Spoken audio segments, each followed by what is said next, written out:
Penasaran banget kan setelah tadi udah dibahas seperti apa sih sayembara arsitektur di Indonesia oleh Pak Dedi sebagai Ketua Badan Sayembara IAI Jawa Barat.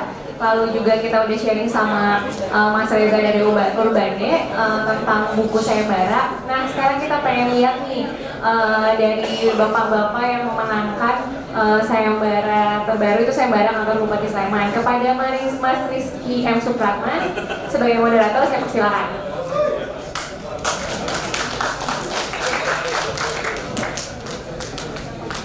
Pertama-tama saya ucapkan terima kasih untuk kehadiran para narasumber Pak Basauli dan Mas Alindra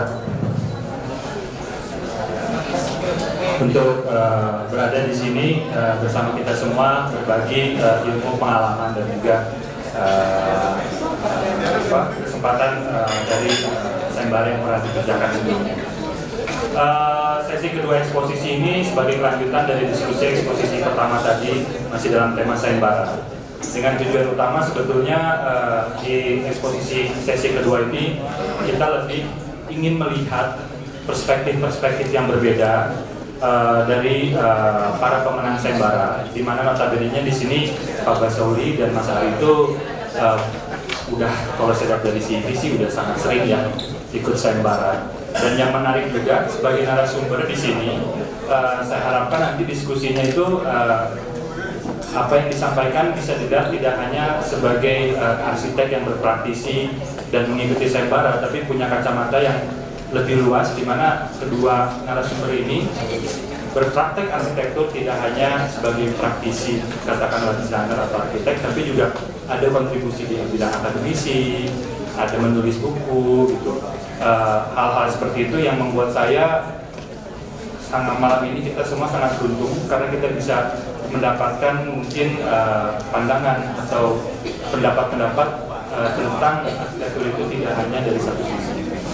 Nah, di sesi ini kita akan bagi menjadi 3 sesi, di mana di sesi pertama akan ada presentasi dari masing-masing pemenang sayembara selama 20 menit untuk berbagi ide atau mempresentasikan karyanya yang telah menjadi pemenang 1 dan kedua di sayembara kantor Bupati Sleman ini.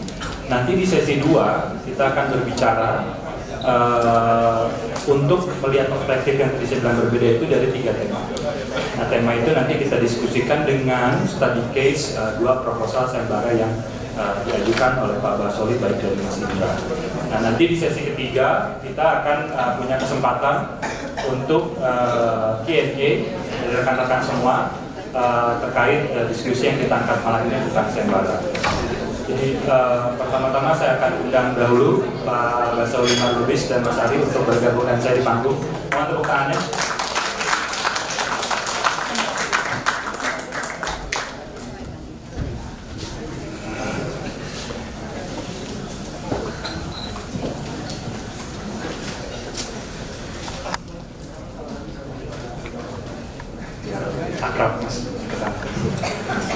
Oke, teman-teman, saya pikir sebenarnya 2 narasumber kita malam ini sudah sangat familiar ya. Tapi bagaimanapun saya akan perkenalkan dulu secara singkat. Pertama ini sebenarnya dari Pak Basauli, kalau saya ceritakan CV-nya mungkin 1 jam nggak cukup Pak untuk menjelaskan karena banyak sekali pencapaian dan kontribusi beliau untuk arsitektur. Namun secara singkat saya akan menceritakan Insinyur Basauli Marlubis MSA PhD. Beliau menyelesaikan pendidikan S1 dari jurusan arsitektur ITB, kemudian dilanjutkan di S2 program Pascasarjana Institut Teknologi Bandung, dan pada tahun 98 mengambil program PhD di Royal Melbourne Institute Technology Melbourne, Pak. Dan ada juga ada kursus di Tourism Development Training di CU, Virginia, Amerika Serikat. Secara singkat, kalau saya lihat di sini ini hampir 4 lembar CV-nya. Jadi saya akan coba singkat. Kalau melihat yang tadi saya ungkapkan, Pak Basauli ini sebagai arsitek banyak berperan tidak hanya sebagai praktisi, tapi ada juga di bidang akademisi, staf pengajar, sebagai penasehat di beberapa institusi. Saya lihat juga aktif di IAI di berbagai bidang ya Pak. Dan juga Pak Basauli ini dalam kaitannya sayembara banyak terlibat tidak hanya sebagai peserta tapi juga sebagai juri dan penasehat. Jadi menurut saya untuk diskusi malam ini Pak Basuli sangat kompeten untuk berbagi ilmunya tentang sayembara dari berbagai sisi.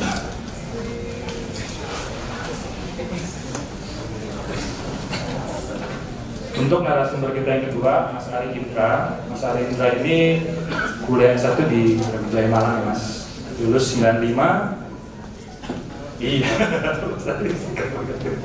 jadi kurang lebih udah 20 tahun berpraktisi di arsitektur, di mana habis lulus ke Singapura dulu Mas ya, gabung dengan Axis Architect Planner dari 98 sampai 2006. Setelah 2006 langsung establish Abu Dhabi di Jakarta bersama partnernya. Dan selain berpraktisi sebagai arsitek, Mas Ari ini part-time lecturer dan freelance writer. Ini yang menarik juga ya, kita lihat arsitek bisa banyak berkontribusi tidak hanya dalam desain arsitektur tapi juga bidang lain. Dan selama 2006 sampai sekarang dengan ABD sudah ada 3 buku yang dirilis ya Mas. Dan yang terakhir juga di bidang sayembara, Mas Ari bersama tim, bisa sebelum tim Sunyata.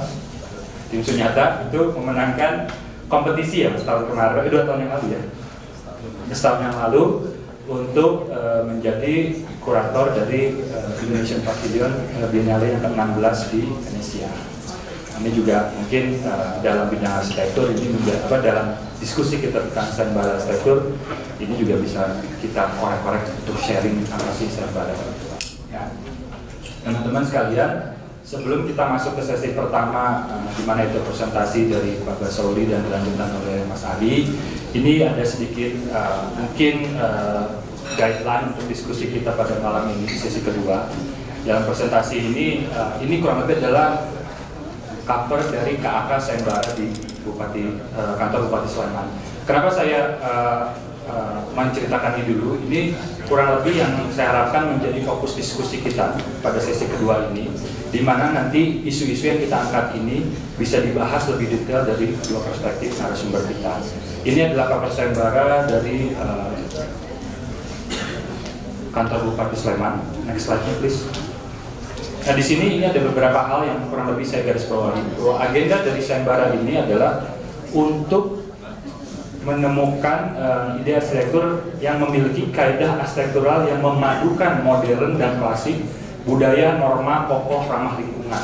Ini menurut saya statementnya sangat kuat gitu. Nanti kita bisa tanya juga gimana nih artikulasi ini gitu. Terus di sisi lain juga ada slide selanjutnya menekankan juga bahwa bagaimana ada ide-ide tentang arsitektur hijau, karena ini terkait dengan regulasi Permen PU nomor 2 PRT /M/2015. Yang ketiga, peserta sayembara harus memperhatikan pola arsitektur sesuai yang disyaratkan dalam Pergub Daerah Istimewa Yogyakarta nomor 40 tahun 2015. Nah, ini kurang lebih mungkin bisa menjadi satu landasan. Ini adalah brief yang diharapkan dari penyelenggaraan sayembara, dan bagaimana nanti diartikulasikan atau diinterpretasikan oleh para 2 pemenang ini itu menjadi ilmu buat kita, di mana perspektif dalam melihat talk ini juga menjadi ilmu yang bisa kita mungkin belajar dari contoh jika kita nanti melakukan atau mengikuti sayembara serupa. Next. Ini kurang lebih saya kasih preview dulu. Ini proposal dari timnya Pak Basuli. Coba. Next. Judulnya Atrium of Demokrasi ya Pak. Atrium of Demokrasi. Nah, dari Atrium of Demokrasi ini kita akan bahaskan pula nanti di sesi 2 bagaimana dalam sayembara tersebut dari kedua pemenang sayembara ini mendefinisikan inovasi, lokalitas, arsitektur hijau yang terakhir judul. Next. Ini proposal yang diajukan sebagai pemenang juara kedua. Next. Judulnya Sesaguhan ya Mas Ari. Nanti juga kita coba diskusikan dari sisi inovasi, lokalitas, arsitektur hijau dan judulnya. Nah kurang lebih nanti selama 1,5 jam ke depan kita akan mendiskusikan fokus pada kurang lebih 4 hal itu, di mana pertama kita akan mendengarkan dulu paparan presentasi tentang sayembara yang dimenangkan oleh Pak Basuli dan juga Mas Ari.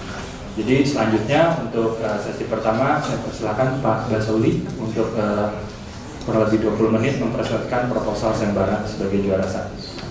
Silakan Pak. Saya mulai saja. Jadi dimulai dengan sebuah pendapat apa yang disebut dengan demokrasi, ya. Jadi ada open, honest, and transparent. Jadi kita mulai dengan satu era baru Indonesia di mana tidak lagi sebuah kantor bupati itu sebagai pusat pemerintahan, tetapi pusat pelayanan umum. Jadi paradigmanya memang sudah berubah. Berikutnya, nah kita lihat contoh-contoh yang sudah dibuat orang. Boston City Hall yang sangat indah, duplikatnya ada di Bandung, mendekati ya. Berikutnya kita lihat karyanya Mayer di City Hall di Ham, ya. Ini adalah dua contoh, yang satu lebih tua, satu lebih muda, di mana menggambarkan bahwa town hall yang sebetulnya, ya, jadi di mana masyarakat itu beraktivitas pada sebuah fasilitas yang boleh dikatakan di mana bupati atau wali kota atau siapapun pemimpin daerahnya itu menyelenggarakan pemerintahan. Berikutnya, ya, kemudian suasana hijau yang diharapkan, ya, next. Nah, kita lihat bahwa kantor bupati itu gampang-gampang sulit, ya, karena di sana ada satu prosedur yang birokratis. Bagaimana kita menerjemahkan sesuatu yang dynamic dengan sesuatu yang birokratis. Nah, inilah sebetulnya salah satu persoalan desain untuk sebuah kantor bupati. Ya, kalau hanya kita membuatnya dengan birokrasi saja, itu akan jauh lebih sederhana. Tapi kita pada era sekarang tidak demikian. Dia harus adalah pelayanan umum. Ya, berikutnya. Nah, big idea-nya itu adalah kalau tadinya bahwa antara publik dengan fasilitas itu dipisahkan, kita tidak. Kita akan membawa kepentingan publik dan partisipasi publik itu sampai ke dalam bangunan.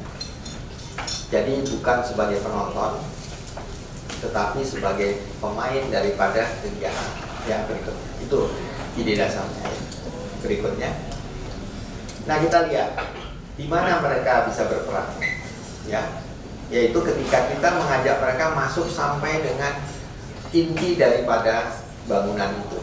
Dan kalau tadi namanya atrium of democracy itu maksudnya adalah bahwa yang di sini yang paling utama itu adalah masyarakat. Sehingga bupati itu nanti kalau kita menerjemahkannya kepada bentuk arsitektur, dia tidak memiliki skala yang lebih tinggi. Dan masyarakat itu tinggal ditampilkan dengan satu wujud. Jadi bukan joglo utamanya itu untuk bupati, bukan, ya, tapi untuk masyarakat. Ya, berikutnya. Jadi kita lihat masyarakat, bupati, wakil bupati. Nah, ini kami terjemahkan kepada tinggi daripada atap. Ya, ini salah satu pertanyaan juri. Kenapa atapnya jadi banyak dan sebagainya? Nah, di sini sebetulnya agak nakal, ya, karena saya berpikiran kalau itu menjadi satu, maka bangunan ini selesai. Saya berpikiran bahwa bangunan yang dibuat, kalau kita nanti lihat site-nya, itu tidak boleh membatasi. Dia mungkin untuk bisa tumbuh ke kiri, ke kanan, dan kemanapun. Nanti kita akan lihat bagaimana permainan dari sumbu-sumbu imajiner. Ya, berikutnya. Nah, kita lihat lokasinya. Nah, ada pendopo yang sudah sangat kuat dan ada rumah bupati. Ya, jadi ini yang harus kita lihat, bagaimana kita mensikapi sebuah setting yang seperti ini. Ya, berikutnya. Nah, kemudian ada ruang terbuka hijau yang masih ada. Nah, sehingga berikutnya kita menempatkan. Jadi tidak banyak-banyak ilmunya, trial and error saja. Taruh aja. Ini di sini, ini di sini, ya. Saya dengan partner saya, Adrian, ada di sini. Ada Rio yang ini. Diskusinya agak berat, dan diskusinya itu kenapa? Ya, resiko kita besar sekali menempatkan bupati di belakang, di dekat tempat parkir. Jadi bisa langsung kalah kita. Tapi resiko itu kita ambil. Kita katakan bahwa di bangunan ini dia bukan sesuatu yang utama, tetapi dia dapat privacy sebagai kepala daerah. Ya, dia dapat privacy sebagai kepala daerah, tapi aksesibilitasnya tidaklah formal. Kita sering lihat bahwa mobil bupati itu di bawah kanopi drop off dan sebagainya, itu kita buang. Ya, dia lebih nyaman kalau dia jalan kaki ketimbang, karena dia rumahnya kan di belakang ini, dekat sekali. Ya, jadi bayangan kita itu betul-betul realistis ya, tidak mengada-ngada. Kita mencoba betul-betul menjawab persoalan yang ada. Jadi persoalan tapak itu adalah sesuatu yang sangat menantang, karena tapaknya memanjang. Bagaimana tapak memanjang ini bisa menyatukan? Ya berikutnya. Nah, kita lihat tapaknya memanjang dan ini sesuatu yang sudah selesai. Bagaimana kita mengikatkan diri kita dengan sesuatu yang sudah selesai, formal seperti ini? Ya berikutnya. Nah, kita menempatkan sesuatu, dan kalau kita lihat itu adalah ada sumbu imajiner yang dibentuk untuk mengikatkannya, baik dari ruang bupati maupun dari atrium ini. Ya berikutnya. Nah, kita lihat di sini ya, kalau perhatikan atap joglonya itu diputar. Ya, kalau yang bupati itu merespon ke arah kompleks, yang sisi lebarnya itu mengarah ke sini, sedangkan yang di depan sisi lebarnya mengarah ke depan, artinya menyambut. Jadi sumbu ini memang dipermainkan ya, dan saya harus berterima kasih kepada guru saya dulu, almarhum Profesor Slamet, yang mengajari saya bagaimana bermain dengan sumbu imajiner ya, untuk mengarahkan orang, untuk mengikat ya. Jadi saya masih hafal bahan kuliah saya, jadi saya pakai ini pelajaran tingkat 3 ya, dan saya pakai bagaimana caranya saya mengikatkan kepada sesuatu yang sudah selesai ya. Jadi menggunakan sumbu-sumbu imajiner. Ya berikutnya. Ya, ini kondisi yang diharapkan, hijau, dan kemudian ada skyline yang tidak selesai. Ini betul-betul spekulatif.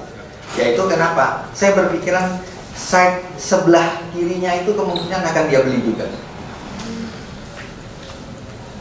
Tidak boleh saya membuat benteng di situ yang menutup bahwa ini adalah pinggir dan ini adalah tengah. Saya tetap berpikiran bahwa sisi panjang ini adalah nantinya akan jadi tengah. Ya, jadi memang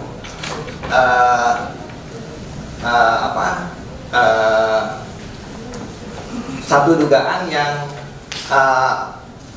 mengarahkan kepada rancangan. Kenapa sih Pak? Jadi tidak selesai. Ya, tidak sesuatu yang utuh menutup, tidak. Dia bisa berkembang. Ya, ya berikutnya. Nah, kita bisa lihat di sini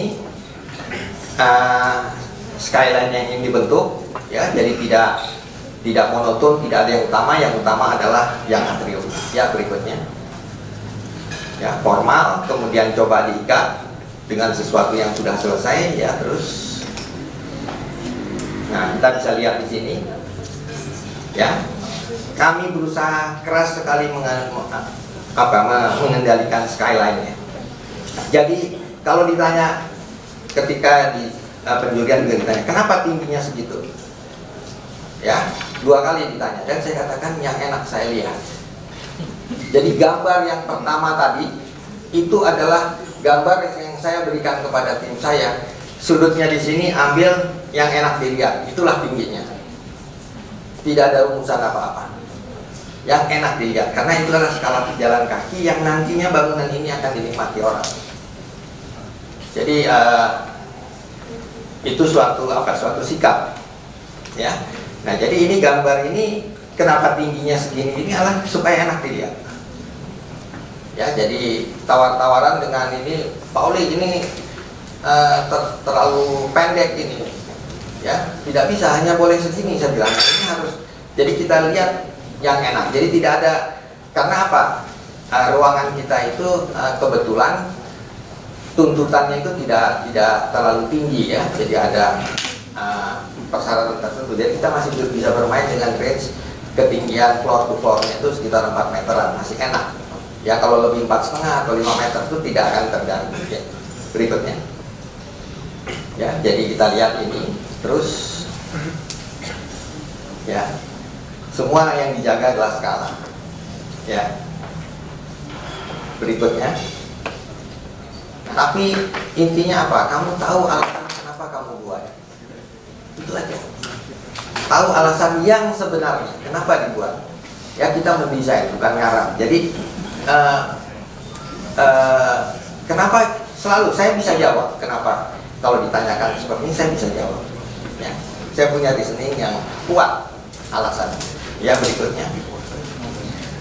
Nah tadi kalau kita cerita demokrasi, saya sampaikan juga bahwa tempat ini harus mengundang dalam tanda kutip, tidak boleh memberi kesan tertutup. Kami artikulasikan dengan kolom yang agak tinggi, ya supaya dia menyambut atap joglonya seperti itu, ya kesannya itu adalah menaungi. Ya ini betul-betul kesannya. Berikutnya, nah ini permintaan saya kepada tim saya. Saya ingin fasilitas ini hidup sampai malam. Tolong di studi pencahayaannya. Kalau dia diberikan flood lighting, cantik tidak? Gitu. Jadi bukan pencahayaan yang ditambahkan kemudian, tetapi direncanakan bahwa dia akan anggun ketika disinari pada malam hari. Karena apa? Sleman itu cukup panas. Aktivitas pada malam hari itu akan disukai. Ya, jadi kembali ada alasannya berikutnya. Nah ini mungkin kami mencoba menampung segala macam pola yang ada. Ya berikutnya ini di drop off area, kalau lihat ya sangat tidak formal, ya tidak terbayang kalau kantor bupati dan bupatinya setuju ya dengan yang seperti ini, ya tidak ada drop off-nya formal, tidak ada. Ya terus. Nah ini ruang bupatinya juga tidak diambil dengan arsitektur Jawa yang kental, tapi masih berangkat, ya tumpang sari yang diganggu, ya bau-baunya ada, tapi tidak mau pakai yang sebenarnya. Dan itu ditanyakan oleh juri 3 kali kepada saya. Kenapa? Dan kenapa berani? Gitu. Ya berikutnya. Ya terus zona lantai dasar lebih banyak untuk masyarakat. Ya berikutnya.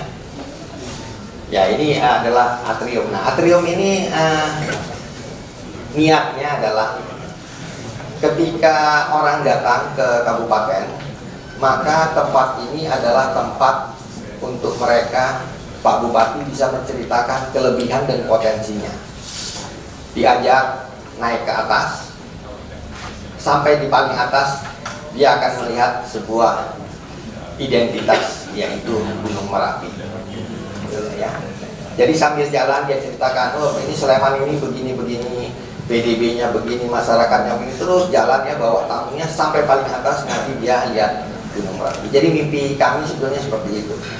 Dan ternyata jurinya terbuai dengan mimpi itu sehingga menang gitu ya. Ya. Berikutnya ya terus ya. Jadi nah cerita hijau tadi yang dipertanyakan. Jadi pre-functionnya itu terbuka, dia bisa melihat gitu ya. Kami mencoba untuk masalah green, kami coba dengan membuat aliran udara yang baik ya. Kemudian hijau yang cukup, sehingga hanya bagian-bagian tertentu saja yang dikondisikan. Ya berikutnya. Ya aulanya masih dengan mencoba ada aroma arsitektur Jawa, tapi tidak juga karena keterbukaan. Ya berikutnya. Nah ini menara puncak berupa rem naik ke atas terus. Nah sampai di atas ya sesuatu yang mestinya sangat berharga, yaitu lihat Merapi. Gitu.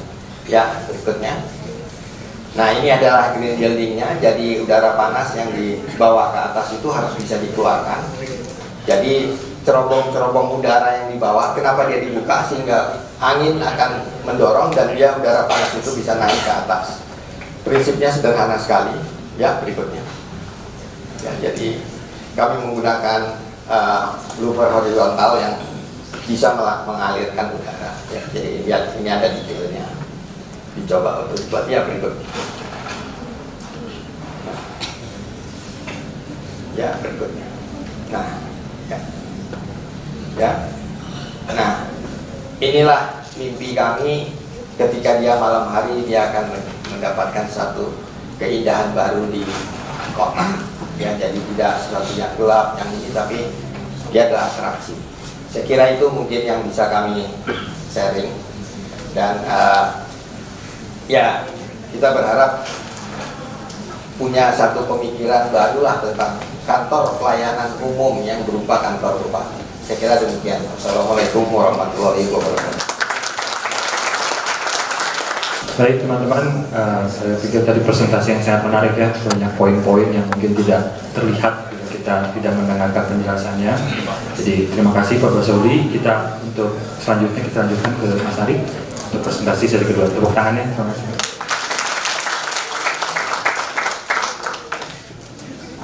Pak Basauli, saya tahu kenapa saya tidak menang. Karena saya tidak ada interior ruang bupati. Coba saya bikin. Selamat malam semuanya. Sebelum kami membuat desain untuk sayembara ini, sebenarnya ada tim saya yang jalan-jalan ke kantor Bupati Sleman, terus melakukan sedikit ya keisengan kecil lah, interview, karena kalau di Abode saya sebutkan begitu saja. Ikut sayembara itu selalu ada agendanya, dan ini sudah ketiga kami melakukan agenda itu, yaitu mencoba memberikan sebuah karya untuk, dalam hal ini bangunan pemerintah, yang menitik beratkan pada substansi bukan atraksi. Sudah gagal 2 kali. Jadi yang pertama waktu itu di Balai Purnomo Prawiro di UI, itu waktu karya kami ditampilkan itu 2 juri langsung bilang, ini istimewanya apa ya? Gitu. Jadi semua arsitek itu selalu terjebak dengan bentuk, gitu. Nggak pernah pengen tahu dulu dalamnya apa. Terus Museum Nasional itu negosiasi antara substansi dengan atraksi, walaupun atraksinya juga nggak terlalu tampil. Nah, ini sesaguhan ini sama juga. Sebenarnya ini sebuah kritik terutama kepada beberapa juri yang sangat mengagung-agungkan arsitektur tradisional sebagai sesuatu yang harus dipertahankan mentah-mentah, sehingga keluarlah karya ini. Dan surprise juga sih bisa masuk 5 besar, karena sebenarnya kalau dilihat juga sama, waktu ditampilkan jurinya juga bilang, terus ini istimewanya apa? Begitu. Jadi sesaguhan ini sebenarnya adalah sebuah kata yang kami rangkai dari bahasa Jawa, artinya perwujudan sebuah komitmen. Karena sama seperti Pak Basauli tadi, bupati, kepala daerah dan sebagainya itu kan mereka kan diberi mandat oleh rakyatnya. Terus mereka harus menjaga komitmen itu. Terus kemudian komitmen itu diwujudkan dalam bentuk sebuah bangunan yang nanti akan mewadai aktivitas mereka, sehingga kata-kata ini keluarnya dari situ. Next. Nah, ini tampak depannya. Next. Ini bangunan aslinya. Kami selalu percaya bahwa bangunan itu selalu punya energi di dalamnya itu bisa ada di situ terus, bisa diturunkan kepada bangunan-bangunan berikutnya yang di situ, atau bisa hilang juga gitu. Energinya sebenarnya penting, bukan bentuknya. Terus kami tapi juga percaya juga bahwa bangunan itu sebenarnya adalah penanda zaman. Jadi kalau penanda zaman, kalau tidak ditandai itu alangkah sayangnya gitu. Karena bangunan-bangunan joglo, terus ya rumah-rumah adat itu pada zamannya juga kontemporer gitu kan ya. Nah sekarang sebenarnya tugasnya kita adalah membuat sesuatu yang juga sesuai dengan zaman kita. Masa iya kita harus balik lagi ke yang dulu-dulu lagi, kasihan banget nanti yang penerus itu terus sejarah itu kayak berhenti gitu kan. Next.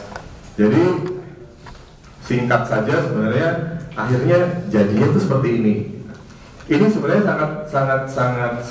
sangat menggabungkan antara bangunan modern yang fungsional dengan Jawa yang penuh filosofi. Kalau Anda lihat di situ ada kepala, badan, kaki. Tapi yang sebenarnya yang menarik adalah bahwa cara membuatnya ini tuh tidak bisa diukur.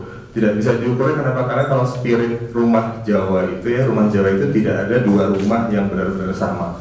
Ukurannya itu sesuai seenak yang bikin, seenak yang punya rumah. Jadi ada yang namanya ubah insut, jadi bisa digeser-geser dikit, naik-naikin dikit. Ya sesenangnya yang punya aja gitu. Jadi itu kami alami waktu membuat ini, karena waktu atap yang sudah menjadi penanda sekitarnya kita amprokin ke bangunan modern itu, sampai harus berapa kali percobaan gitu ya untuk menemukan proporsi yang tepat, dan itu sebenarnya sangat mengingatkan saya pada bagaimana orang Jawa membuat rumahnya gitu.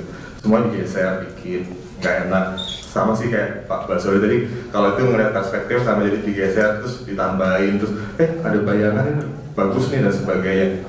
Mungkin metodologinya metodologi gitu.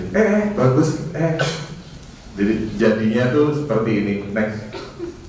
Nah sebenarnya spiritnya yang kami ingin tampilkan justru malah adalah ruangnya, karena ruang itu buat masyarakat Jawa, ya mungkin bukan Jawa juga ya, bukan cuma Jawa, buat semua arsitektur yang ada di dunia ini, ruang itu adalah nomor satu sebenarnya. Next.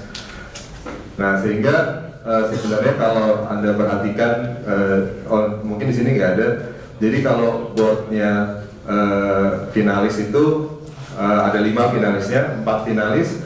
4 finalis itu board pertamanya adalah perspektif yang indah. Kalau boardnya kami justru halaman pertama adalah potongan ini. Potongannya ini menunjukkan semuanya, ada hierarki, ada bagaimana kepala, badan, dan kaki itu berfungsi dalam sebuah ruang, bagaimana si bupati itu dihilangkan. Sebenarnya kurang lebih sama. Jadi bupati itu dihilangkan kesakralannya, dia harus turun dari tempat yang common people turun, terus kemudian baru naik ke ruangannya. Cuman kalau di saya bupatinya masih ditaruh di depan, tapi dipisahkan oleh void yang besar juga, terus baru wakil bupati. Tapi memang tidak setajam itu tadi apa, parpolnya beda, itu nggak kepikiran sih Pak. Gitu. itu banget, ini banget.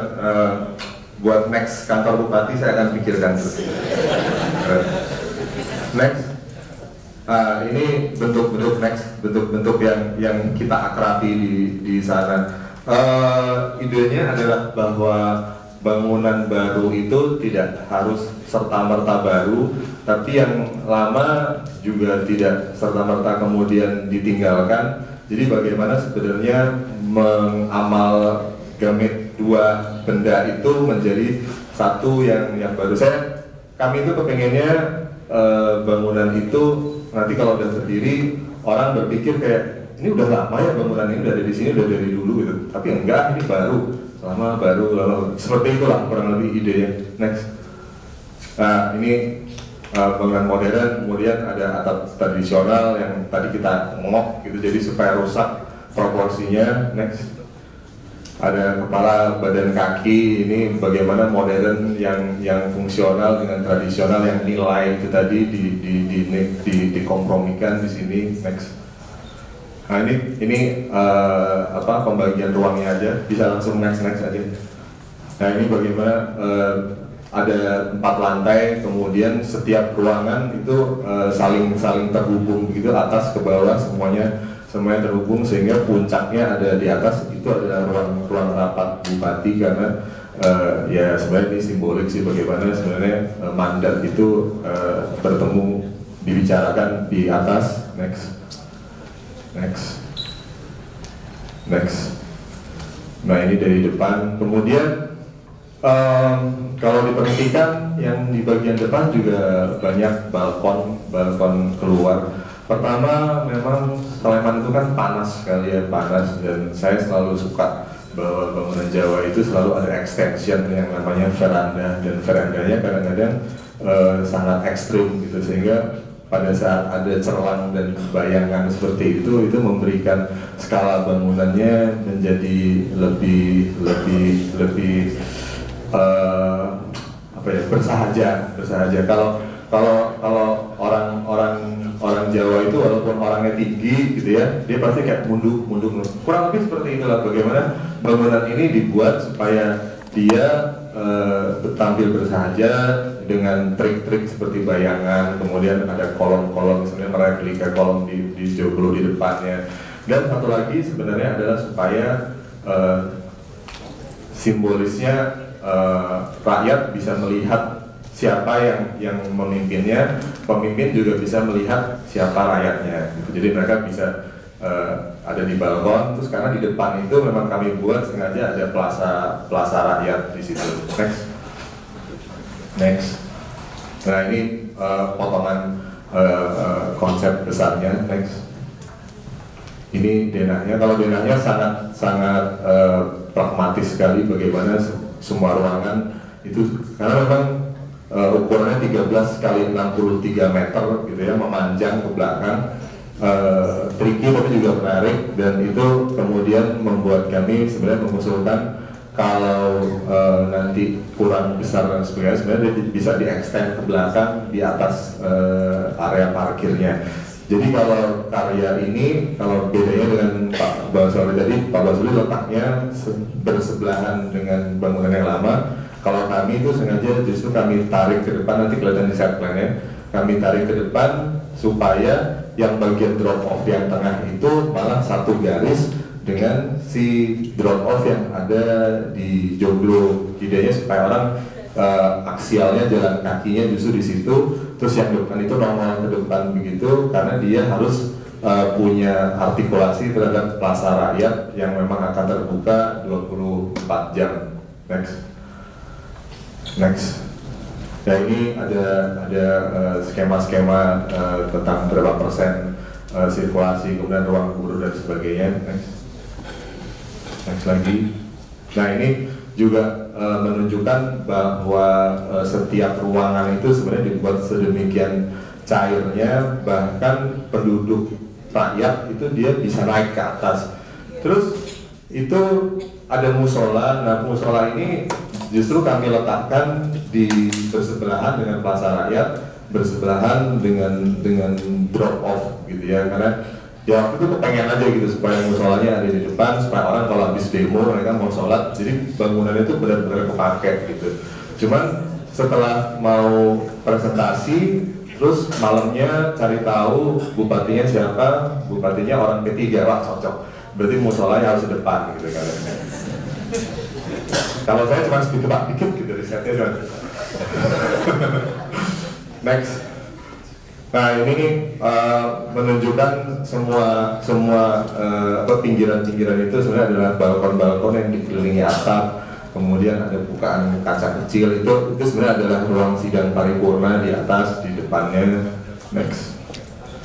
Nah ini pengen menunjukkan proporsinya. Jadi proporsinya itu tadi yang saya bilang, yang ditemukan dengan ditemukan dengan beberapa kali percobaan gitu supaya enak dilihat kalau kita berdiri di sisi ini itu bagaimana proporsi antara atap, kemudian dinding yang miring, terus shadow-nya yang terbentuk karena dia kan menghadap ke arah barat, agak miring ke selatan kalau nggak salah. Jadi itu shadow-nya nanti seperti itu, sehingga segitiganya itu akan menjadi artikulasi bangunan yang sangat kuat tanpa harus membuat bentuk segitiga. Next. Nah ini ruang luarnya, ini sebenarnya yang satu-satunya yang dipuji oleh juri, bahwa kami satu-satunya yang memajukan bangunan ke depan untuk punya plaza rakyat yang di depannya, karena memang concernnya, coba next. Jadi ini halamannya kantor bupati ini luas sekali, Cuman ya seperti layaknya kantor-kantor pemerintahan di Indonesia, orang juga mau masuk itu segan, dan kebetulan saya itu kemarin presentasi giliran nomor 5. Jadi nomor 5 itu udah 5 jam kemudian gitu lah. Jadi kan harus nunggu di situ terus lapar, terus ngantuk, terus kami pesan Gojek Starbucks gitu ya, Starbucks. Terus tukang Gojeknya itu udah datang, tapi mereka nggak berani masuk karena mereka pikir ini kantor bupati gitu, saya nggak boleh masuk. Jadi mereka nunggu di satpam depan, jadi saya jalan ke depan gitu ngambil Gojek. Jadi itu kayak jadi cerita yang menarik ke juri, ke intimidatingnya halaman yang luas ini, walaupun pagarnya nggak terlalu tinggi, tapi ya memang tidak pernah dipakai, sehingga kami ingin supaya itu yang di depan itu, yang bulat itu nanti menjadi plaza rakyat. Nah ini kalau di sini bisa dilihat perbedaan skema saya dengan Pak Basoli, posisinya kalau kami majukan ke depan, kalau tim Pak Basoli tadi pas di samping. Di belakang itu semuanya parkir, jadi ini sekaligus kami jadikan kesempatan juga untuk mereconfigure semua sirkulasi mobil yang sekarang itu masih ada criss crossing dan sebagainya. Nah, kemudian kemarin ada pertanyaan dari juri, ini kalau nanti rame, terus alangkah tidak praktisnya orang harus parkir motor di belakang terus baru ke depan terus acara. Saya bilang ini akan jadi rame pun saya sudah senang gitu. Jadi perkara nanti orang parkir motor di depan menurut saya itu bukan masalah gitu, karena memang ya biarin aja orang parkir di depan, karena memang ini plaza rakyat gitu, biar diparkir di situ. Kalau yang punya mobil di belakang, walaupun kebanyakan akan naik motor, sehingga semuanya akan berkumpul di bulatan itu, terus dinding besar tadi bisa jadi layar tancap atau apa gitu. Next. Ya ini inginnya tidak ada apa-apa di plaza itu, semuanya organik, tidak ada atap, tidak ada tembok. Jadi kalau mau bazar ya gelar meja sendiri, kalau mereka mau yoga itu sendiri. Jadi karena kami berpikir bahwa ruang yang terbentuk secara organik itu biasanya akan lebih mudah diterima rakyat, gitu ya. Nggak usah di meja-mejain, dibikinin tempat duduk, itu justru malah kadang-kadang intimidating ya buat mereka. Next. Nah ini, terus saya juga waktu itu bilang saya akan merasa sukses kalau nanti plaza ini dijadikan tempat buat demo gitu, karena saya selalu berpikir bahwa ruang publik yang berhasil adalah ruang publik yang dipakai untuk demo. Kalau nggak dipakai demo berarti nggak berhasil, karena nggak ada yang lihat tempat itu. Jadi ini harus jadi demo. Mungkin Sleman Merdeka atau apa terserah gitu. Next. Nah ini juga ada ide bagaimana kantor terutama di Sleman gitu ya digunakan, karena mereka jam 11 tuh udah makan mendoan bersama-sama gitu ya. Terus habis makan siang lama gitu baru kembali lagi. Jadi ini ada beberapa ide sih sebenarnya, ini semacam etnologi of behavior gitu, bahwa orang Jawa itu pemalu, makanya kemudian tidak banyak bukaan. Next. Terus tangganya juga kita buat ketinggiannya beda, karena beberapa orang di hari-hari tertentu mereka masih pakai kain dan sebagainya supaya mereka bisa naik dengan nyaman. Next. Terus ini lubang-lubang hawa dan sebagainya itu memang dibuat menjadi bagian dari struktur bangunannya sendiri. Next. Dan pintu krepyak gitu ya, ini supaya mereka kalau disuruh ngetok pintu kan sungkan, jadi mereka ngintip di krepyak, terus ternyata kalau ada tamu mereka nggak masuk. Ya hal-hal yang sehari-hari gitu ya, yang membuat harusnya kalau bangunan ini jadi mereka bisa memakainya itu nggak segen gitu, karena ya udah ini adalah hal-hal yang ada sehari-hari di sekitar mereka. Sama seperti yang kantor mereka sekarang. Beberapa masukan dari responden tadi. Next. Ya ini langsung aja. Next. Nanti ada animasinya. Nih.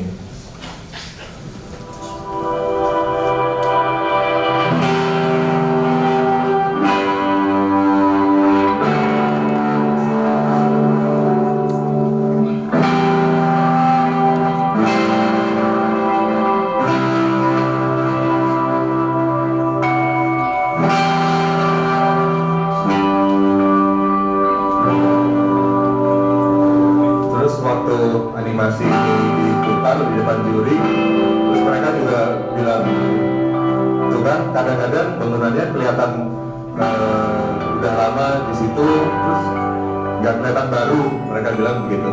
Dan pas lagi dari depan saya kaca, saya bilang nih pas lagi dari sini kelihatan baru Pak. Jadi memang bagaimana supaya dia punya dua kepribadian mungkin ya, tidak sesuatu yang tiba-tiba menohok, ada sesuatu yang asing gitu, tapi ini semuanya dibuat dengan sangat subtil.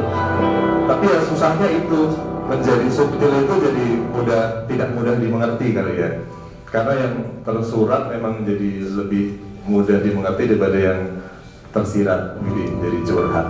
Jadi pokoknya begitu gitu. Jadi ini itu Plaza Rakyatnya, terus ini materialnya juga semua yang ada di sana, karena pengalaman kami adalah ini pasti akan dibangun oleh kontraktor lokal gitu, yang kalau bisa membangun 60% saja dari yang didesain itu sudah sangat bagus. Jadi sebisa mungkin kami berusaha membuatnya untuk buildable for kami gitu, artinya semuanya tuh gampang dibangun.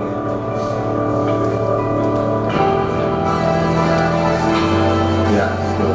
Thanks. Oke, terima kasih. Untuk sesi selanjutnya kita diskusi dulu Mas Pak Basoli terkait tadi beberapa isu yang memang kita pengen fokuskan. Dari paparan keduanya saya lihat terkait dengan inovasi, baik Pak Basoli ataupun tim Mas Ari ini yang saya menarik itu mungkin baik juga untuk kita ke depannya itu masalah observasi. Ini punya observasi yang cukup dalam walaupun dan metode yang berbeda-beda ya. Observasi di mana saya lihat proposal yang diajukan itu ada suatu observasi dan pendalaman tentang bagaimana hubungan interaksi potensial user di depan, baik nanti pada pegawai kebupatian, warga, dan mungkin orang publik lainnya. Dan itu menurut saya menjadi suatu titik awal. Dan yang menarik dari observasi itu, kalau saya garis bawahi, keduanya berawal akhirnya dari kritik. Dari suatu observasi punya kritik. Dan di sisi lain Mas Ari ada observasi juga yang sangat subtle gitu. Bagaimana perilaku orang di situ. Bahkan sampai di arsitektur seperti posisi bukaan, tadi pintu keprek gitu. Sekarang nggak malu-malu. Apakah ini memang suatu metode, kalau boleh saya bertanya, yang di-develop sehingga punya suatu landasan awal yang bisa dibilang kritik? Apakah sayembara ini juga selalu dari kritik yang walaupun nanti solusinya berbeda-beda? Mungkin awal saya itu kaitannya inovasi, observasi, dan mungkin kritik sebagai landasan dalam mendevelop ide sayembara. Mangga. Terima kasih. Kalau kita berangkat bahwa kantor bupati itu masih sebagai pusat pemerintahan, mungkin kita tidak perlu membuat observasi. Tetapi karena memang ada shifting paradigm ya, jadi ada pergeseran value yang ingin kita sampaikan bahwa bukan sebagai penguasa daerah, tapi sebagai pelayanan publik, maka kita mencoba untuk memahami bagaimana bupati dan wakil bupati dan semuanya itu melayani publik.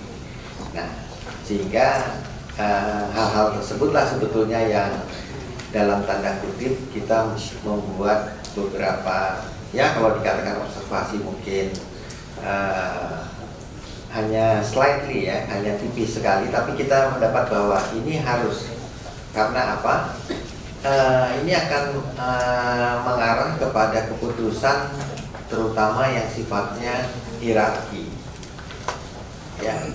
Jadi kalau dia formal, apalagi kalau Mas Ari tadi bicara kultur Jawa terus ya, jadi mestinya selain formal ada feodalnya gitu ya. Nah itu udah berat sekali, bubar ini.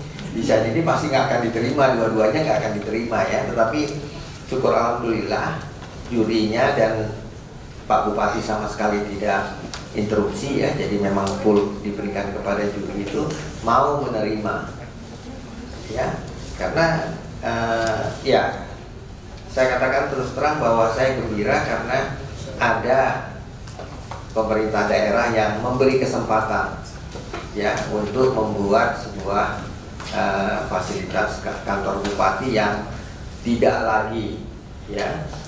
Jadi apa yang disampaikan Mas Ari tadi bahwa dia susah ya, sayangnya potret hanya pejabat yang boleh masuk itu mestinya tadi dipotret di situ ada. Jadi satu entrance utama ke pendopo itu ditulis hanya pejabat yang boleh lewat di situ. Ya, tidak sempat saya potret. Memang itu terjadi. Nah, itu yang kita ingin hindari, bahwa ini adalah sesuatu yang untuk mereka. Ini adalah rumah mereka.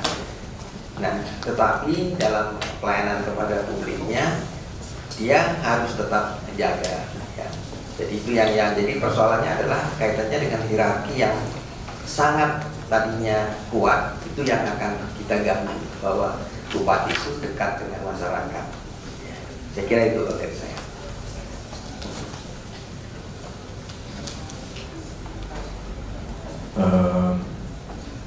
Kalau ini mungkin jadi agak berbeda ya. Jadi kalau kami itu justru malah mungkin tidak mau mengganggu apapun kecuali satu hal, bahwa paling tidak rakyat itu bisa masuk ke kantor bupati dengan lebih bebas. Perkara bupatinya masih mau feodal atau apa, menurut saya itu tidak bisa, susah banget gitu kan, diubah tuh susah sekali gitu. Sehingga kalau tadi diperhatikan memang ya yang lebih banyak ya supaya pegawainya gitu, karena yang menarik itu adalah bahwa tadi mungkin yang di video yang pertama itu ya ada ibu-ibu ibu-ibu itu sudah bekerja di situ tuh udah 20 tahun dan orangnya kayak bosan banget gitu loh, kayak bosan banget, kayak dia bupatinya siapapun dia posisinya tetap di situ terus gitu. Sehingga perhatian kami justru malah bagaimana caranya ya biar orang-orang ini kayak kantornya bisa lebih menarik. Ya siapa tahu ya, walaupun ini mungkin masih spekulasi, kantornya menarik dia lebih semangat atau apa gitu. Memang jadi yang layer ini yang menjadi perhatian kami. Terus kalau menurut saya observasi itu jadi juga penting, karena idenya adalah pada saat bangunan ini misalnya nanti dipindah ke tempat lain, itu jadi nggak ada artinya gitu. Jadi ini memang dibuat ya hanya untuk tempat ini gitu. Ini hanya bisa dibangun di Sleman gitu. Jadi nanti misalnya ada sayembara kantor bupati Nganjuk misalnya, ini nggak bisa saya pindah ke sana. Walaupun secara bentuk mungkin bisa gitu, tapi saya rasa jadi aneh karena ceritanya jadi nggak nyambung. Jangan-jangan mereka punya perilaku yang beda. Kalau kami sih idenya lebih seperti itu, supaya ini benar-benar kayak spesifik, memang custom hanya untuk tempat ini gitu. Oke.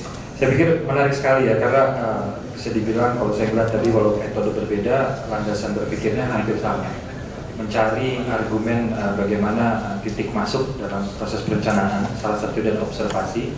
Walaupun ada titik berat, nanti beda, yang satu lebih ke misalnya merubah hubungan antara pejabat dan publik, yang satu lebih mewadahi bagaimana supaya orang yang sudah di situ bekerja bisa lebih performanya lebih baik. Jadi ini masalah perspektif melihat dan apa yang dioptimalkan menurut saya. Kedua, sebenarnya pertanyaan selanjutnya yang tadi saya banyak dengar dari dua narasumber ini adalah tampilan. Tampilan ini juga menurut saya pertama sama-sama menggunakan atap, mengadaptasi atap. Ada strategi integrasi, tapi ada juga strategi gimana ini menjadi sesuatu yang berbeda, mau stand out atau subtle, tapi arahannya menurut saya ke sana. Nah, bahkan Pak Basori dan Mas Ari sama-sama membicarakan kelihatannya enak. Enak ini kan sebenarnya beda-beda ya, subjektif gitu. Pisang ini kata gue enak, kata lu sih belum tentu enak gitu. Ini gimana Pak, kata enak ini gitu? Menurut saya karena ketika kita berbicara dengan publik, apalagi orang yang mungkin tidak awam dengan arsitektur, untuk meyakinkan salah satu yang paling ketika presentasi dan mendefinisikan enak gitu, gimana ya Pak? Mungkin itu pertanyaan kedua dari saya.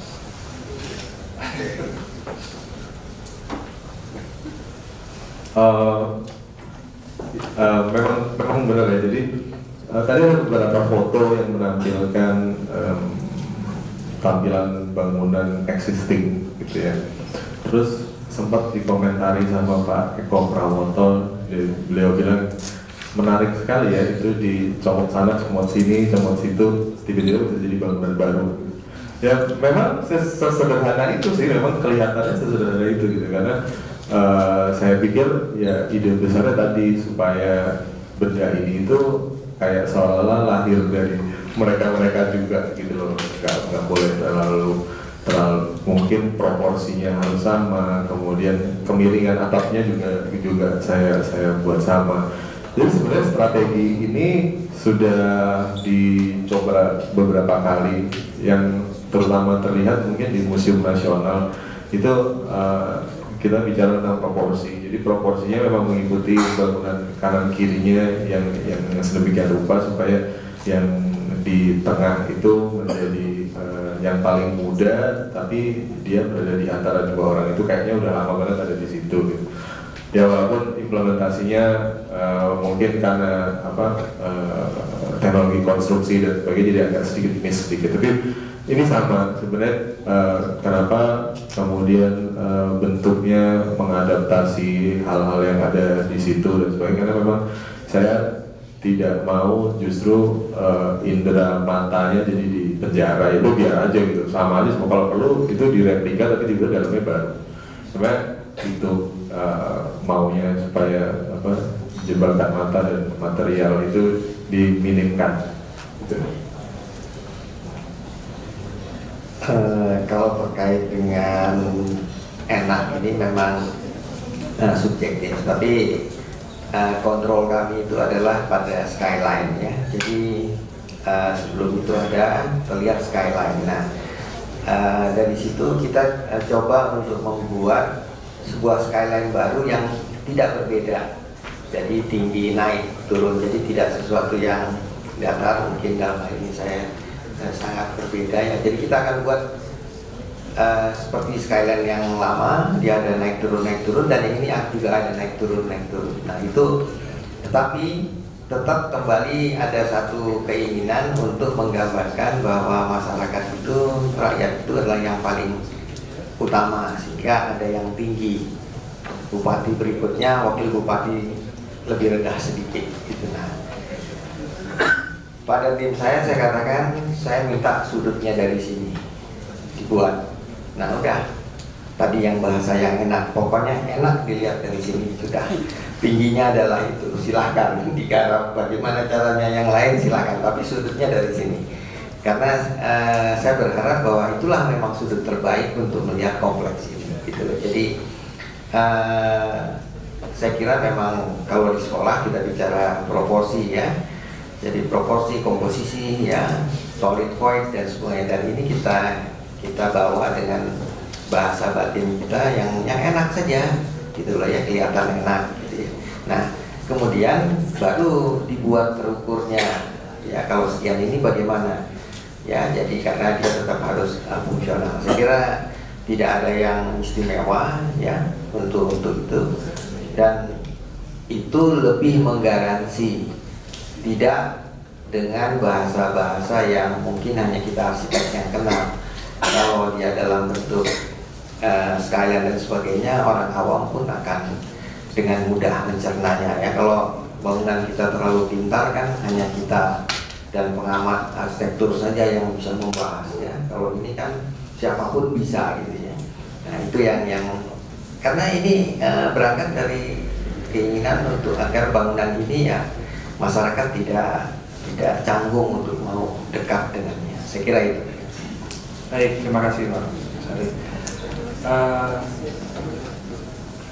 Selanjutnya masih terkait tadi beberapa poin. Setelah inovasi, ini sebenarnya bermula dari observasi juga di tim panitia. Kita berbicara pada diskusi, kita masih sering, dan tadi Mas Adi juga mengulas, salah satu kriteria atau nilai dalam suatu sayembara arsitektur itu ada, bahkan di regulasi bangunan pun, masalah badan kepala kaki. Badan kepala kaki ini kadang banyak ketika orang-orang melakukan sayembara apa ya, dan bagaimana validitasnya, dan bagaimana aplikasinya terhadap tipologi dari mungkin kantor kecamatan sampai bangunan tinggi itu. Ini udah diskusi yang sangat ya berulang-ulang. Tapi nyatanya sampai sekarang memang di sayembara masih banyak ditargetkan itu, bahkan dalam regulasi bangunan perizinan pun beberapa daerah masih mempertanyakan itu.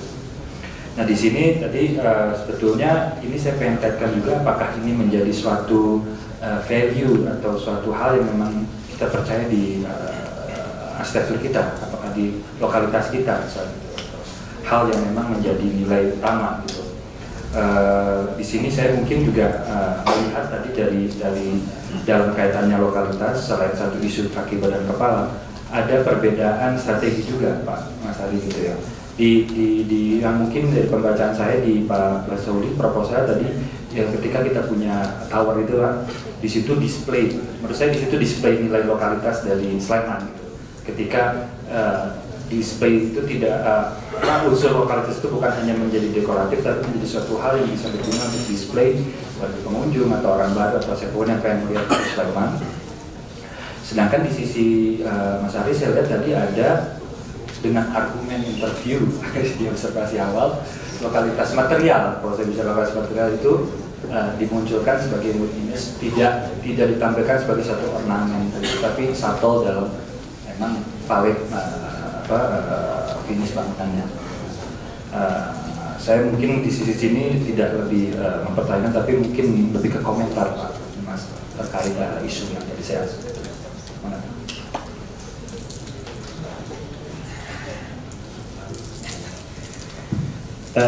ini memang masih ya, isu tentang kepala badan kaki ini masih bergulir ya, terutama ketika kita mulai bicara tentang arsitektur Nusantara. Ya kita harus mengakui bahwa kepala badan kaki itu kan berangkat dari penerjemahan makrokosmos kita yang ada tadinya ya, tetapi ketika kita harus merujuk kepada arsitektur yang berkembang di luar dengan budaya yang lain, maka akan diperdebatkan, terutama ketika akan merancang bangunan tinggi nantinya ya, karena kepala badan kaki di sini kembali sangat nyaman terhadap mata kita ya, sangat nyaman, jadi bisa dibaca dengan mudah. Ketika itu tidak lagi dengan mudah dibaca, maka sebetulnya dipertanyakan kewajiban kehadiran kepala badan kaki ya. Bisa saja kepalanya besar, badannya kecil, kakinya lebih kecil, semuanya dalam bentuk proporsi ya. Nah hanya pada arsitektur di Indonesia di mana curah hujan tinggi, maka atap itu kemudian menjadi dominan ya. Itu kenapa alasannya atapnya menjadi dominan. Nah, tapi kembali untuk pekerjaan ini kami memperhatikan, tetapi tadi saya sampaikan kami juga mengganggu sesuatu yang kaidah yang otomatis kuat sekali, dapat kepalanya, badannya, kakinya. Tapi unsur itu ada, tetapi bukanlah dalam bentuk yang utuh. Karena ketika kepala badan kaki itu dipakai, maka kembali juga ada ruang-ruang utama yang akan terjadi. Ya, dia tidak hanya dari depan, tapi dari atas ke bawah pun terjadi sebuah ikatan. Nah, ini yang mungkin hanya pada hal-hal tertentu. Kalau yang sifatnya pelayanan tidak akan bisa seperti itu. Ya, ada yang sifatnya dari samping, dari tengah, dari mana saja harus bisa. Ya, jadi kalau kita lihat juga karyanya Abodai tadi, kita lihat bagaimana keberlangsungannya yang dipentingkan, tidak satu lagi. Nah, ini yang saya kira pembelajaran buat kita ya. Dan masih challenge saya sendiri tidak siap untuk bicara kepala badan kaki, karena menurut saya ya tidak selalu harus gitu ya. Karena mohon maaf, dengan pekerjaan saya di TABG itu suka sangat kadang-kadang lucu, maksa untuk punya kepala badan kaki gitu. Maksa, karena kalau tidak ditanyain ya, arsitek suruh desain bisa, suruh ngarang kan susah kayaknya. Ya, gimana kepalanya ini gitu ya. Akhirnya kan kalau kepala itu kan mestinya penting ya. Kepalanya apa isinya? Kecil lah isinya. Maka repot kan, kok jadi chiller isinya gitu loh, jangan naik karena dipaksa. Saya kira itu mungkin Pak. Kalau spekulasi saya nih ya, saya senang sih Pak Bas. Ini soalnya kalau di ADG saya bisa bilang nggak ada badan kepala kaki ya Pak, gitu kan Pak. Untung udah lulus. Jadi gini, kalau menurut saya yang saya mau garis bawahi itu adalah kata-kata saya dan Pak Basuli itu sama-sama pakai kata enak, gitu ya. Enak itu sebenarnya adalah sebuah kata-kata yang sangat manusiawi loh, karena arsitektur itu diamati, dinikmati oleh kita punya sensus indera macam-macam, ada telinga dan sebagainya, dan itu baru menjadi sebuah karya yang bagus kalau memang enak. Masalahnya kata-kata enak ini jadi seperti kata-kata yang tidak boleh dikeluarkan, apalagi di ranah akademis. Coba misalnya kuliah gitu ya, terus kita ditanya, ini kenapa begini? Enak gitu, nggak mungkin kan? Gitu. Atau lagi pengen aja, gitu. Nggak bisa juga kan? Gitu.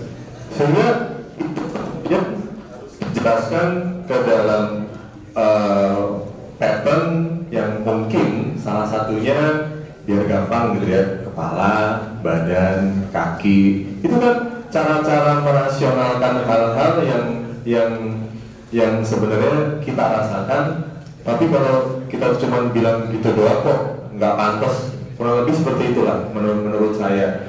Nah masalahnya adalah kalau mungkin Pak Basarli, kalau saya gitu, kalau bilang enak mungkin orang nggak percaya gitu. Nah ada yang mungkin baru praktis 2 tahun bilang enak, orang kan nggak percaya Pak, jadi harus pakai kepala badan kaki gitu ya. Ya dinikmati dulu lah kepala badan kaki itu gitu. Nanti lama-lama juga kepalanya bisa dimakan. Pak Basarli itu kepalanya 3. Punya saya mungkin orangnya lagi tiarap tuh Pak, kepalanya kan nggak tahu ada di mana. Dan ya ini sebenarnya hal yang ya itulah arsitektur itu kayak kita kadang-kadang harus menyampaikan sesuatu yang intangible tapi harus jadi tangible gitu kan, seperti itu gitu. Itu sih tanggapan saya gitu. Terima kasih untuk tanggapan yang saya menarik, karena ini terkait juga dengan pertanyaan saya di sesi ini yang terakhir sebelum kita ada Q&A. Itu sebetulnya saya melihat adalah ada suatu teknik presentasi dalam sayembara ini, gitu. Bagaimana mendeliver suatu idea, suatu observasi sehingga diformulasikan menjadi tawaran suatu proposal yang menarik untuk para juri. Nah di sini dulu saya diskusi dengan teman saya, ini masalah storyline. Karena mungkin seperti kita tahu juga desain arsitektur itu bukan suatu yang absolut, tapi suatu yang juga sublime. Tiap orang punya alternatif, punya titik berat, punya perhatian berbeda. Nah di sini mungkin lebih nge-share Mas Ali dan Pak Basarli dalam menghadapi audiens, katakanlah ini salah satu sayembara yang digelar oleh IAI, di mana di dalam penjurian ini ada orang profesional, Pak Eko dan Mas Yoria, kalau nggak salah. Ada juga perwakilan dari usernya, dari pemerintahan, ada juga dari orang administrasi. Nah, ketika kita menyampaikan, tidak hanya dalam presentasi, tapi ketika menyusun suatu presentasi, storyline dari ide kita itu, apakah ada hal-hal yang bisa di-share? Kalau tadi misalnya kayak Mas Reza di sesi 1 bilang, kita ada money shot-nya satu yang paling gede, yang sepertiga dari panel, itu di awal, terus kasih tagline jeder gitu. Atau bahkan sering juga ada saya lihat beberapa sayembara menggunakan metafor atau mimesis, ini dari nasi kuning sebagai formulasi jadi satu bangunan. Nah mungkin dari pengalaman yang ada, saya pikir apakah bisa di-share ke kita semua, mungkin apa yang proporsinya enak gitu sebagai narasi ke publik, tapi kontennya juga masih kuat. Mungkin gitu.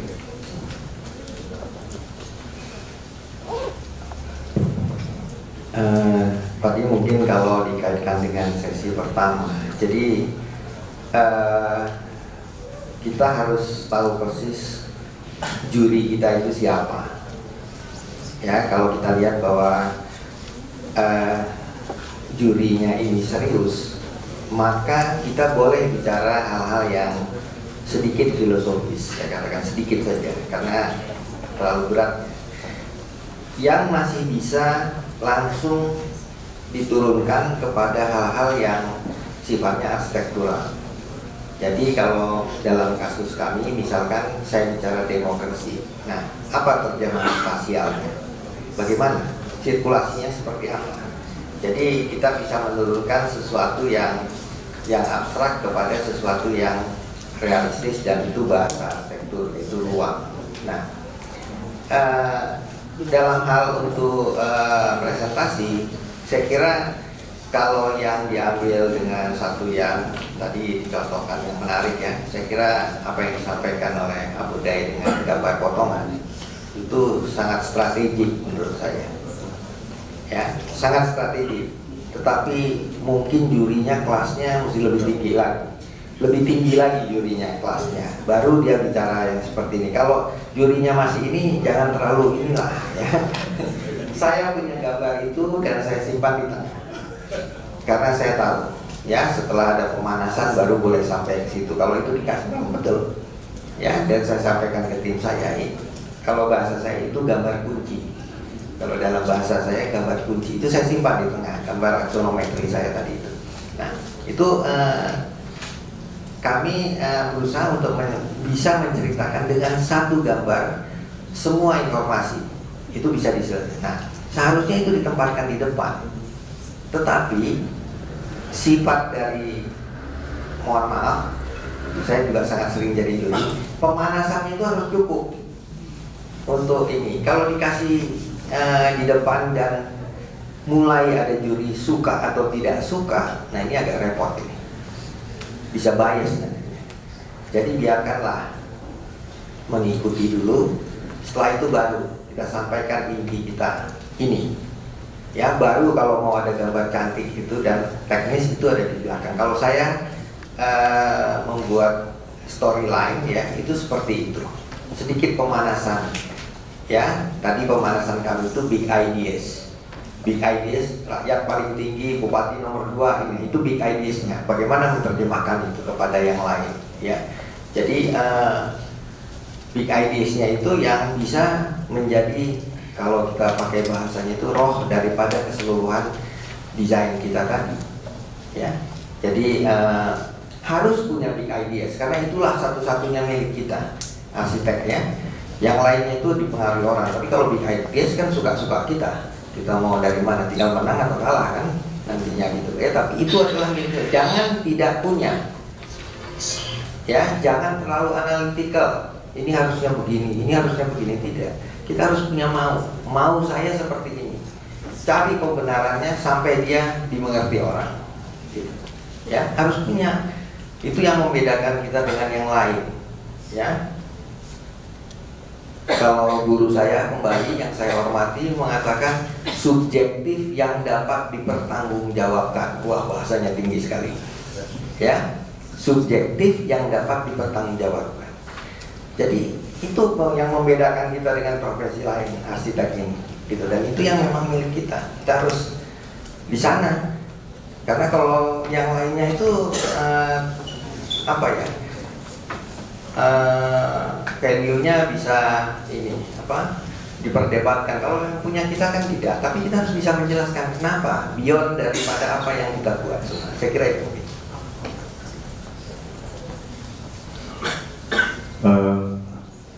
Sedikit cerita menarik. Jadi gambar potongan kami itu kalau di board itu board nomor 1. Jadi itu baru potongan dulu, baru semua gambar-gambar lain. Terus tadinya Pak, presentasi kami itu juga begitu, potongan dulu, terus gambar-gambar lain. Terus kami kan nomor 5, 1, terus keluar udah kayak ada kusut, 2 kusut, isoma. Habis isoma masih ada 1 lagi kan Pak. Pada saat habis isoma itulah gambar potongan kami diketengahkan. Jadi kalau di sini ini adalah urutan pas lagi presentasi. Jadi gambar cantiknya ditaruh di depan dulu gitu, biar orang agak terhibur. Tapi memang benar gitu yang namanya storyline itu penting. Kalau saya itu sebenarnya saya selalu tertarik bagaimana orang berbicara dan itu saya di kantor saya gitu ya, kalau interview saya lebih senang menerima orang yang ngomongnya enak daripada yang gambarnya bagus. Dan itu saya jadikan kayak semacam kalau saya presentasi, saya cerita ke orang gitu, saya harus punya angle yang beda, karena menurut saya yang membedakan cerita satu dan lain itu adalah angle yang kita ambil gitu.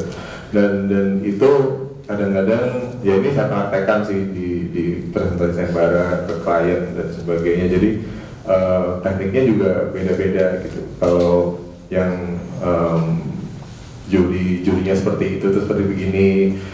Yang menarik tuh waktu sayembara yang untuk kurator Venice itu kan jurinya kelas berat semua, termasuk Kang Apep itu juga jurinya gitu. Itu sampai dipikirkan blockingnya. Jadi karena kami dikasih satu panggung itu sama juga 5 finalis, tapi bedanya waktu itu kami nomor satu maju dulu. Itu jujur itu sampai kita ada blocking bagaimana ke kanan ke kiri terus kemudian mengangkat kertas dan sebagainya, itu sangat dipikirkan karena melihat profil juri-jurinya itu adalah orang-orang yang peka sekali dengan hal-hal seperti itu. Jadi memang ya itu harus diatur gitu, jangan hanya gambarnya bagus tapi terus begitu ngomong suaranya harus pakai deep voice gitu. Biasanya langsungnya berarti langsung aja ya. Saya pikir diskusi barusan menurut saya kita bisa dapat angle yang sangat banyak yang menarik. Bahkan yang terakhir ini menurut saya bisa dikaitkan dengan pertanyaan tadi dari salah satu penanya yang menanyakan bagaimana memahami juri itu. Menurut saya ini angle yang menarik ya. Tadi nggak sempat kepada dulu mikirnya kan gua harus nyesuaiin selera juri ini gimana kan, ini saatnya gua aktualisasi diri, tapi ternyata ini yang nggak berbeda. Kita harus kenal audiens kita, to whom we will deliver the idea gitu. Bahkan Mas Aris sangat strategis, blocking, koreografinya kalau tapi nggak pakai joget-joget maksudnya belum satu. Ini menurut saya satu informasi yang menarik ya, bahwa memang pada akhirnya media komunikasi arsitektur bahkan tulisan baru tidak bisa berhenti di angka yang paling bagus. Idea, media presentasi, bahkan teknik dan presentasi itu menjadi satu whole package sekali ya, dimana itu menjadi yang penting untuk bukan menang, tapi untuk menang saja, tapi untuk mengeluarkan atau menyampaikan ide kita. Ini menurut saya, terima kasih, ini menurut saya informasi atau pengalaman yang di-share dengan baik. Oke, untuk mempersingkat waktu, tadi ada announcement, saya buka sekarang kesempatan untuk tanya jawab pada narasumber kita ini. Agak belum bosan ya Pak ya, masih ada. Saya batasi dulu 3 penanya di awal, mungkin silakan mengacungkan tangannya. Enggak? Ayo, kesempatannya nih, cuma sekarang susah lagi. Oh Pak, kalau sebut nama dulu ya, terima kasih.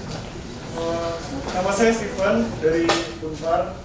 Saya pengen nanya, jadi kan kebetulan sayembara ini ingin menunjukkan satu integrasi antara modern dan tradisional atau yang ada dari di Sleman ya.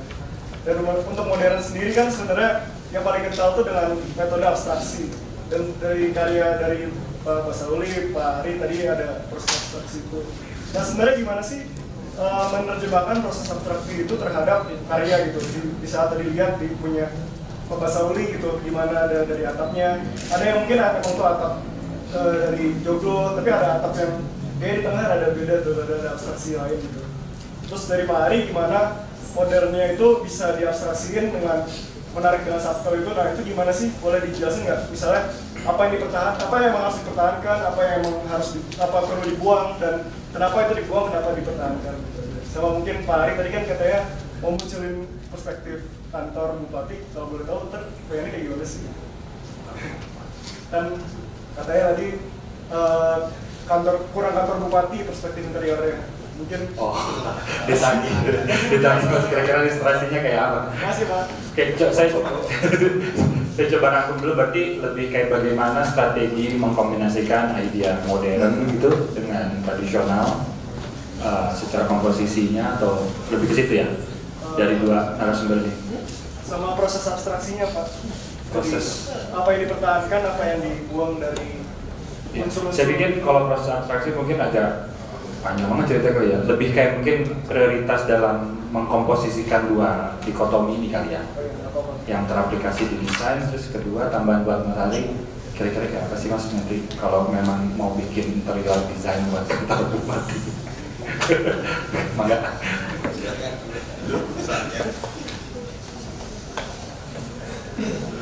Apa ya, susah nih abstraksi. Karena abstraksi itu lagi-lagi balik lagi ke enak nggak enak sih menurut saya. Dan yang menarik pada saat kita memutuskan membuat abstraksi itu adalah bahwa kita membebaskan orang untuk kemudian punya interpretasi yang berbeda-beda sesuai dengan indeks budaya masing-masing.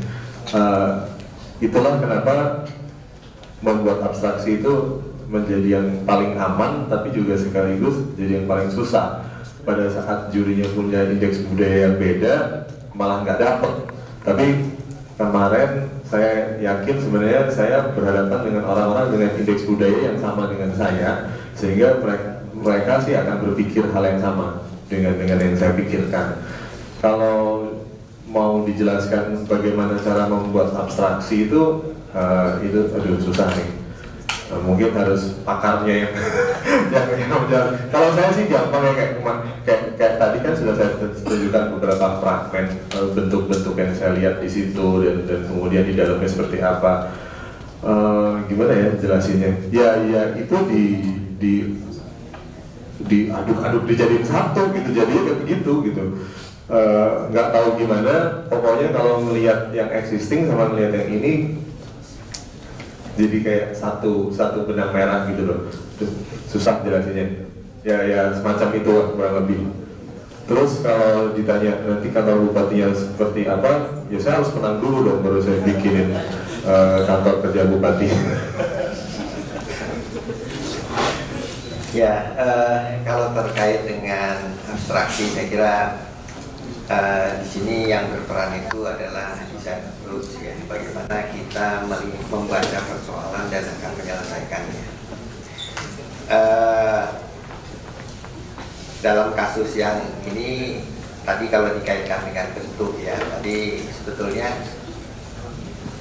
sederhananya bahwa kita harus menyampaikan bahasa yang dimengerti ya, dengan tidak bermaksud untuk menyindir mereka yang suka musik jazz ya. Improvisasi, di mana batasnya? Saking hebatnya improvisasinya, terus ditanya tadi itu lagu apa ya? Dan arsitektur juga sama ya. Kalau abstraksi yang kita lakukan itu tidak dimengerti, tidak ada gunanya. Sehingga tadi ya, kasus saya maupun Mas Ari itu mencoba mengambil bentuk-bentuk atap yang katanya dikenal. Nah, berangkatnya dari sana ya. Kalau dalam rancangan yang kami buat itu ada yang di tengah gedung itu sebetulnya itu hanya atap, tetapi tidak dibuat dalam bentuk atap, diturunkan sampai bawah, tapi bentuknya masih dalam bentuk atap. Jadi kalau dikatakan abstraksinya masih sangat apa ya, sangat levelnya belum dalam sebetulnya ya. Karena apa? Yaitu tadi dia harus berkomunikasi ya. Ketika si teks itu hanya benar sendiri kan agak sulit ya, masyarakat itu tidak mengerti bangunan itu apa ya. Jadi abstraksi itu adalah agar kembali pesannya sampai tetapi bisa dimengerti. Itu kata kuncinya sebetulnya ya. Mudah-mudahan tidak berupa kuliah. Oke, saya pikir cukup menjelaskan ya. Baik, selanjutnya saya ada kesempatan untuk kompetisi yang lain juga. Sebetulnya ingin tahu juga menerabas Tom sebetulnya. Kalau kita bercerita kepada kompetisi yang sebelumnya, kalau nggak salah ada apa namanya MRT ya, kantor MRT ya di Jakarta. Itu kan Mas Ardi, Mas dan mungkin Mas Tom, saya nggak lihat areanya, dia keluar dari area perencanaannya, ini mengelola semua gitu. Nah, sebenarnya kan ini juga tadi kritiknya Ari terhadap Pak Basoli kan sebetulnya. Ari kan mengelola plaza ya, yang sebetulnya di luar dari daerah perencanaan sebetulnya. Karena kalau saya baca retortnya, karena saya juga menjadi pesertanya kan tidak ada apa ya, atau apa di amazing ya, lupa saya bahwa tidak ada apa namanya saran sedikit pun untuk mengelola taman existing gitu ya. Tapi nggak tahu apakah dalam proses penjurian kalau segala macam, apakah ada bahasan terhadap itu atau gimana? Itu sih. Terima kasih. Pertanyaan dari salah satu peserta yang nggak menang, nggak dapat piala yang keren itu, piala ini bola voli. Kalau itu sebenarnya kemarin spontan sih, nggak ada keinginan untuk wah dikerjain semua yuk biar menang, nggak juga. Jadi kemarin kebetulan dari observasi, jadi ceritanya begini. Jadi seminggu sebelum presentasi itu kan kami dihubungi bahwa kemudian masuk final. Terus waktu itu saya lagi nggak di Jakarta, tapi saya telepon ke Jakarta, saya bilang, kalian harus sekarang juga sore ini mungkin berangkat ke sana. Terus mereka nanya, buat apa ya Pak? Tahu nggak? Dulu waktu Norman Foster menang Restart itu, dia kan diumumkan finalis berapa tim waktu itu. Terus dia mengirimkan 1 orang untuk mengikuti sidang parlemen Jerman itu selama 2 hari atau pokoknya mengamati lah bagaimana bangunan itu dipakai dan sebagainya. Dan dia datang dengan kesimpulan bahwa desain mereka yang masuk final itu salah gitu. Jadi harus diubah menjadi seperti yang sekarang dibangun di Reichstag. Terus jadi saya cerita itu, terus di kantor langsung pada panik semua. Jadi ini mau diubah Pak gitu. Ya enggak juga, saya bilang gitu. Tapi kita lihat apa yang belum ada di TOR yang mungkin bisa kita jadikan tambahan buat pemikiran. Sehingga salah satunya juga dari observasi tadi itu kayak bagaimana si taman itu tidak dipakai. Terus kemudian perilaku terus sekalian, jadi mereka bisa interview dan sebagainya. Itu sebenarnya dilakukan pada saat seminggu sebelum ini, sehingga di gambar tampilan kami itu kemarin yang awal itu dibuat itu plasanya hanya sebuah lingkaran gitu, tapi terus waktu presentasi kita develop lebih jauh seperti yang sekarang bisa kita lihat. Ya itu cuma masa iya nggak dikerjain sekalian gitu ya, toh kita harus merekonfigure traffic dan sebagainya. Ya udah aja sekalian, nanti kalau pas kita menjelaskan semuanya jadi lebih komprehensif. Idenya seperti itu sih. Ya, saya kira ketika mendapatkan bahan yang ada, saya juga berpikiran seperti Mas Dedi bahwa ini tidak boleh diganggu ya. Saya sangat menyayangkan karena apa? Tadi kembali saya mengetes dengan sudut saya. Kalau ada mobil di sana nih bangunan jadi jelek gitu ya. Tapi karena tidak boleh diganggu ya sudah. Ya itu satu. Jadi memang usulan sebaiknya bukan parkir itu sangat-sangat baik. Ya. Jadi tetapi ini di luar perencanaan. Nah, ini yang sangat sulit bagi juri, mana yang dia menjawab persoalan dari yang diberikan di TOR, mana yang sifatnya bonus sebagai usulan rekomendasi. Ya, arsitek itu kan sangat sulit membatasi dirinya, ya kan? Nah, jadi ide-ide itu bisa lengkap ketika itu dipenuhi. Saya kira kalau itu seperti usulannya Mas Ari untuk jadi pelajar rakyat akan hidup sekali gitu. Tetapi mereka sudah men-state bahwa itu tidak boleh diganggu. Jadi saya memilih aman, tidak mengganggu itu, sehingga plaza saya ada di depannya. Ya, jadi itu sebuah ini. Tapi ketika pembahasan penyusunannya, jujur saya katakan saya juga ingin seperti itu, karena itu bisa menyatukan. Nah, ketika kita tes bahwa kalau kita lakukan itu akan mengganggu sumbu-sumbu utama yang telah ada, ya kita ambil aman saja, tempat parkir saja. Ya, saya kira itu mungkin penjelasannya. Jadi memang sangat berat ketika kita tahu ada yang lebih baik, tetapi tidak ada kesempatan, tidak ada ruang. Yang tidak boleh dalam sayembara itu adalah mencuri. Dalam arti kata, kalau batasannya cuma 13 meter, supaya proporsinya enak, digedein dikit 16 meter gitu kan, nggak ketahuan, itu nggak diukur sama, nah itu yang nggak boleh. Mungkin yang menarik ya, saya rasa bahwa juri itu juga kadang-kadang nggak baca Tor gitu loh. Saya tanya besok Pak Basuli mau jadi juri di Kulon Progo sudah baca Tor belum? Nah, untungnya sudah. Nah, juri itu saya rasa tidak membaca Tor waktu Sleman. Jadi sebenarnya saya juga surprise waktu saya presentasi yang 5 ke 9 mereka komentarnya sama, wah ini menarik sekali, ini satu-satunya yang mengusulkan ada bahasa dan sebagainya. Saya sempat bingung, masa iya saya satu-satunya, terus semua enggak. Ternyata saya nyalain Tor gitu loh. Dan tapi mereka komentarnya tuh positif gitu, positif dari ini kok tadi nggak ada ya mikirin ini gitu.